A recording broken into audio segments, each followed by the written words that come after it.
Hello tout le monde, j'espère que vous allez bien. En tout cas, c'est toujours un plaisir de vous retrouver.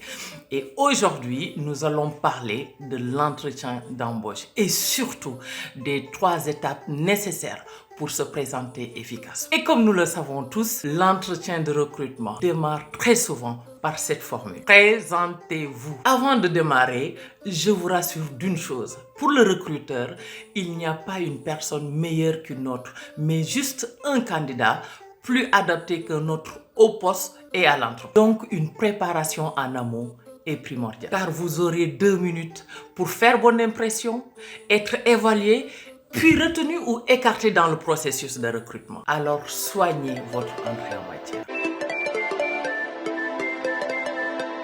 Bonjour et bienvenue si vous venez de nous rejoindre.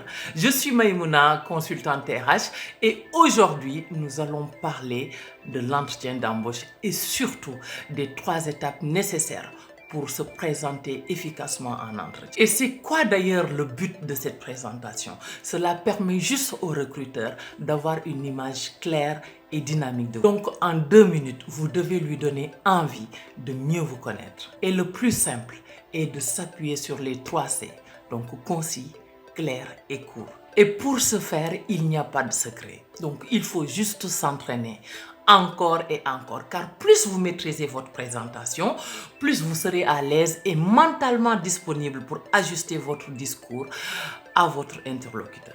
D'ailleurs, le recruteur aura le sentiment qu'il ne va pas perdre son temps et ça, c'est agréable pour lui. Voici donc 3 étapes simples qui vont vous permettre de préparer cet exercice. D'abord, en termes timing, si vous devez vous présenter en 2 minutes, vous pouvez compter ainsi. En première étape, vous aurez 30 secondes pour votre présentation personnelle. En deuxième étape, vous aurez 1 minute pour votre présentation professionnelle, donc vos parcours.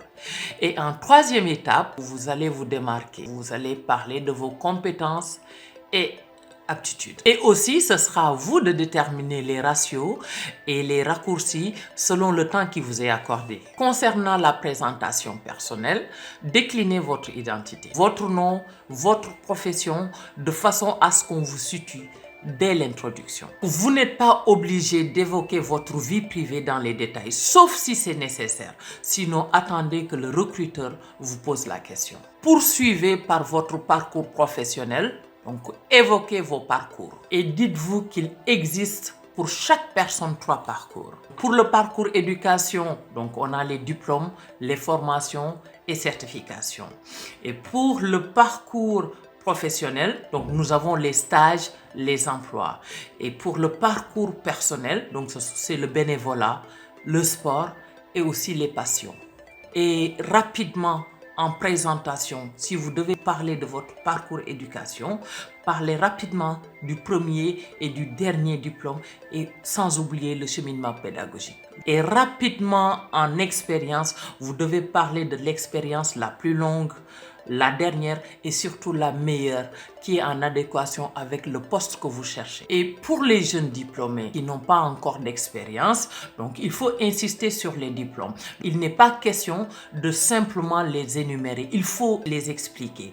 Soyez en mesure de les justifier. Pourquoi avez-vous choisi telle ou telle formation? Qu'en avez-vous retiré et en quoi elle peut être utile à l'entreprise? Et sans oublier aussi, par rapport à vos éventuelles périodes d'inactivité, il faut penser à les positiver. Donc, il ne s'agit pas de vous justifier, mais de montrer que vous n'êtes pas resté les bras croisés. Pour finir, donc, vous allez exposer le lien entre vos compétences et le poste proposé. Donc cette étape va marquer la fin de votre présentation et il est donc indispensable que le recruteur se souvienne de vous. Dites clairement ce qui vous plaît chez eux et ce que vous pouvez apporter. C'est le moment très clair de vous imposer. Et en conclusion, n'oubliez pas qu'un entretien réussi est un entretien où à la fin de la journée, le recruteur se souvient de vous, surtout de l'impression que vous lui avez faite. Que ce soit par votre sérieux, votre dynamisme, votre volonté de travail ou même par votre bonne humeur. Cela se passe aussi par votre attitude face aux recruteurs. Donc la gestuelle positive et dynamique, la tenue vestimentaire correcte, le sourire, le regard dans les yeux, l'écoute, la posture bien droite, la voix claire et affirmée, donc etc. On a la prise de notes aussi pour valoriser les propos de votre interlocuteur et surtout la politesse. Et à la fin de l'entretien, nous vous conseillons de garder quelques minutes pour poser des questions pertinentes qui montreront d'ailleurs l'intérêt que vous éprouvez pour le poste. C'était tout pour aujourd'hui et dites-vous que si cela ne se passe pas bien, le recruteur ne donnera pas suite à votre candidature. Donc n'ayez pas de gêne, donnez tout ce que vous avez. Et de toute façon, vous n'avez rien à perdre. Et retenez une chose, le recruteur vous prendra pour ce que vous êtes, donc au naturel. Et c'était tout pour aujourd'hui. En tout cas, je vous remercie et à très bientôt.